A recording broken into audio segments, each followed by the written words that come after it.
এই পাবেল, স্যার এই ছবিটা যে মেয়েটা দেখেছে তাড়াতাড়ি মেয়েটাকে ডাক দাও। Yes sir.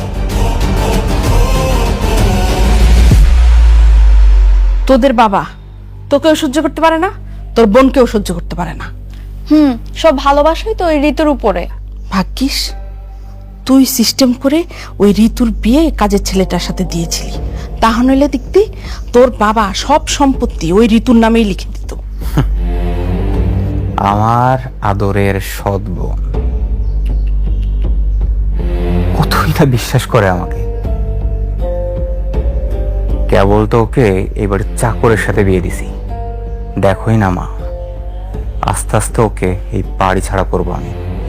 গোলাম, এই গোলাম, কোথায় সে ফকিন্নিটা? আমার কথা অবজ্ঞা করা।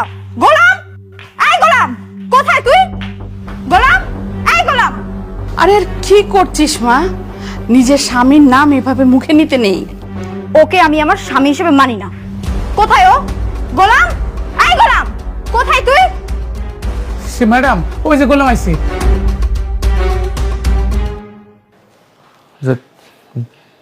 জি ম্যাডাম। তোমাকে কি বলেছিলাম আমি? বাজারে যাওয়ার আগে আমার সাথে দেখা করে যেতে। আমার হিলটা কেন চেঞ্জ করে আনো নাই? কি কথা কি কানে যায় না? আর ও তো তোর স্বামী, এই জন্য হয়তো ভুলে গিয়েছে যে তোর হুকুম ওর মানতে হবে। কিরে ফকিন্নি, বানরের গলায় মুক্তোর মালা দিয়ে দিলেই সে কিং হয়ে যায় না? তোর সাথে আমার বোনের বিয়ে হয়েছে বলে তুই ভাবিস না তুই রাজা হয়ে গিয়েছিস। তুই চাকর ছিলি, চাকরই আছিস। ম্যাডাম আমি বাজারে যাওয়ার আগে আপনার কাছে এই বেটা বেশি কথা কস, চুপ থাক। ম্যাডামের কাছে মাপসা, সরি ক। তাড়াতাড়ি বাজারে যায় ম্যাডামের জুতা চেঞ্জ করে লয়ে আয়, যা। মনির, কে কার কাছে সরি বলবে? ম্যাডামের কাছে গোলাম সরি বলবে। এই গোলাম কার কাছে সরি বলবে সেটা ডিসাইড করবি তুই।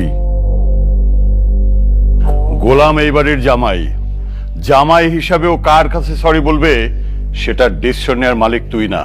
কিন্তু বাবা ও তো কাজের লোক। এই চুপ করো, গোলাম এই বাড়ির জামাই। ওকে আমি জামাই হিসেবে জীবনের পরিচয় দিব না। ওর মতো একটা কাজের ছেলে হবে আমার জামাই?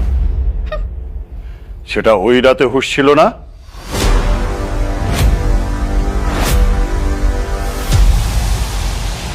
বাবা জানি না সেদিন যে কিভাবে কি হয়ে গেল।